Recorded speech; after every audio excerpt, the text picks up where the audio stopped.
So, isang mapagpalang gabi po sa ating lahat. Muli ako si Mia at Sebastian and welcome to our daily devotion with Pastor Russell Ocampo. And today is August 4, 2026 and our topic is all about silent in opinion, loud in God's Word. So, our Bible readings for today is all about Ezekiel chapter 3 verse 26 and 27. NI version, but when I speak with thee, I will open thy mouth, and thou shalt say unto them, Thus saith the Lord God. So in Ezekiel chapter 3 verse 26 and 27, God temporarily made Ezekiel silent so that he would speak only when God commanded him. So this taught the prophet to rely completely on God's word or God's message rather than his own opinions. So when God opened Ezekiel's mouth, he faithfully declared, Thus says the Lord. This passage reminds us that our authority comes from God's word, not for our own ideas or personality. So let's go on to our teaching. First is Ezekiel is silent in opinion but loud in God's word. So God calls his servants to value his truth above their own opinion. So our words carry authority only when they faithfully reflect on God's word. Second is as Ezekiel speaks only God's message to the people. So Ezekiel did not change or soften God's message. He faithfully proclaimed exactly what God instructed him to say.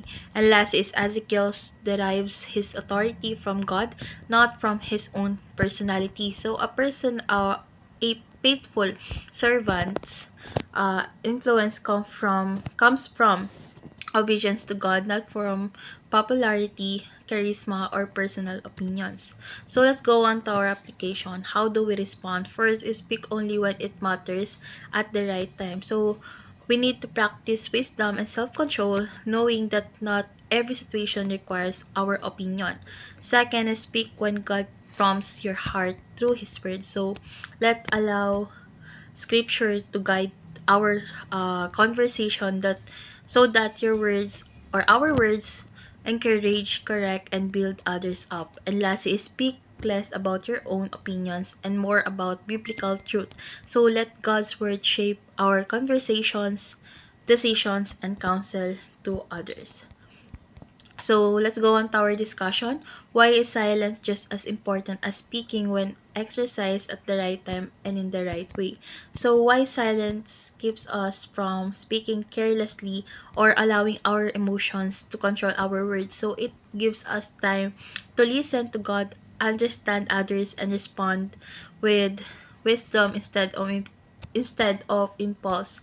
So at the right moment, our words becomes more meaningful because they are guided by God's truth rather than by personal opinion or emotion. So let's pray.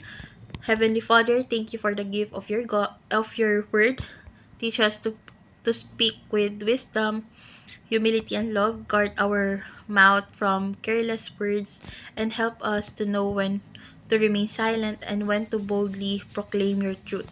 Let our life and our speech be shaped by your word rather than by our own opinions. May everything we say bring glory to you and point others to Jesus Christ. In Jesus' name we pray. Amen and amen.